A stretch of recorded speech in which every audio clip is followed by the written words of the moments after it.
Et bonjour à tous, aujourd'hui on se rejoint pour une nouvelle vidéo où on va voir comment effectuer une attaque par déni de service sur des imprimantes reliées en réseau via le langage PJL, donc Printer Job Language, en utilisant le script PRET. PRET, donc pour Printer Exploitation Toolkit, est un script écrit en Python que vous pourrez retrouver sur le repo GitHub de RubNDS. Le lien vers son repo sera disponible dans la description de cette vidéo.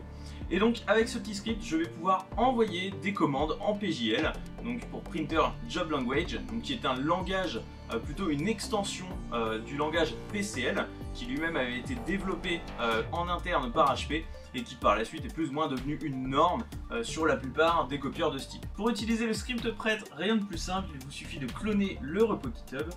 Et une fois que cela est fait, vous avez un petit script pret.py qui apparaît dans le répertoire. Et donc il vous suffit de lancer la commande Python avec pret.py, l'adresse IP de votre copieur, ici celui-ci est en 66.27, et le langage à utiliser, donc ici ce sera du PJL.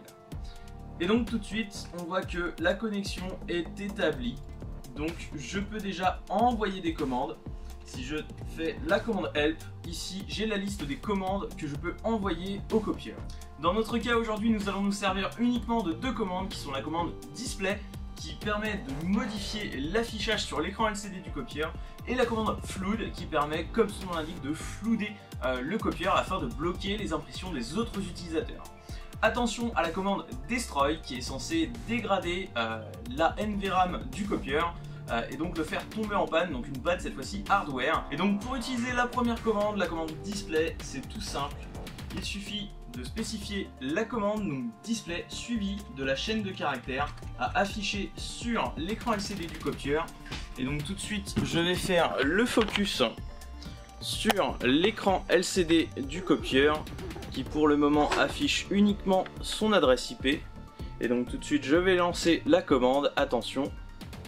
C'est parti, et là on voit donc que sur le copieur il est écrit Act by Proc. Si ensuite je souhaite tester la commande de flooding, je vais d'abord aller sur un Windows 10, je vais lancer un texte en lorem ipsum que je vais imprimer donc sur mon imprimante.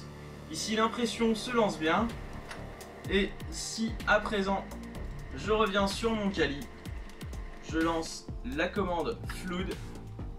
Ici donc j'envoie énormément de trames, et si je reviens sur l'écran LCD de mon copieur, on voit que ici l'écran est devenu complètement à l'ouest.